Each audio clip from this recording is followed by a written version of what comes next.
மேலறை தியானம் பிப்ரவரி மாதம் 25ஆம் திகதி 2026ஆம் ஆண்டு. எழுதியிருப்பவர் கெரோல் பி நைபோக், வட கரோலினா, USA. தலைப்பு: இரு வழிகளில் ஆசீர்வதிக்கப்பட்டேன். வாசிக்க வேண்டிய வேத பகுதி 1 கொரிந்தியர் 12ஆம் அதிகாரம் 12ஆம் வசனம் தொடங்கி 14ஆம் வசனம் வரை, 26ஆம் வசனம் தொடங்கி 27ஆம் வசனம் வரை. இன்றைய நாளுக்குரிய தியான வசனம் 1 கொரிந்தியர் 12ஆம் அதிகாரம் 26ஆம் 27ஆம் வசனங்கள். ஒரு அவயவம் பாடுபட்டால் எல்லா அவயவங்களும் கூட பாடுபடும். ஒரு அவயவம் மகிமைப்பட்டால் எல்லா அவயவங்களும் கூட சந்தோஷப்படும். நீங்களே கிறிஸ்துவின் சரீரமாயும் தனித்தனியே அவயவங்களுமாய் இருக்கிறீர்கள். கடந்த வாரம் எமது ஆலயத்தில் நற்கருணை அனுஷ்டிக்கப்பட்டது. பலவீனம் காரணமாக என்னால் எழுந்து போக முடியவில்லை.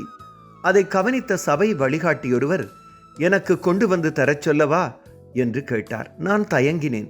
ஆயினும் எனக்கு பின்னாசனத்தில் இருந்த ஒருவருக்கு கொடுப்பதற்காக கொண்டு வந்ததை கவனித்த வழிகாட்டி எனக்கும் கொடுக்கும்படி சைகை செய்தார்.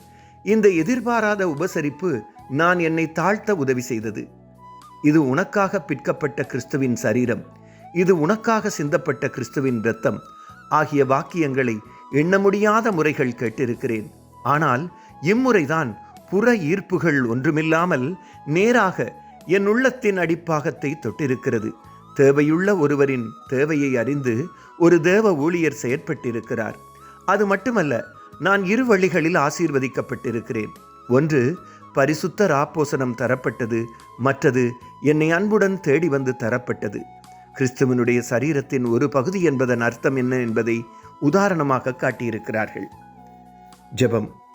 அன்பான ஆண்டவரே, நீங்கள் உங்கள் சபையின் அங்கத்தவனாக எனது கடமையை செய்ய வழி நடத்துங்கள். நாங்கள் கிறிஸ்துவுக்குள் ஆவிக்குரிய வளர்ச்சி பெற உதவுங்கள். ஆமேன். இன்றைய நாளுக்குரிய சிந்தனை: நாம் கிறிஸ்துவின் சரீரத்தின் ஒரு பகுதியாகையால் சபையில் எமக்கும் பொறுப்புகள் உண்டு. கர்த்தருடைய அன்பும் இரக்கமும் அவரது பிரசன்னமும் இந்த நாளில் உங்கள் அனைவரோடும் கூட இருப்பதாக.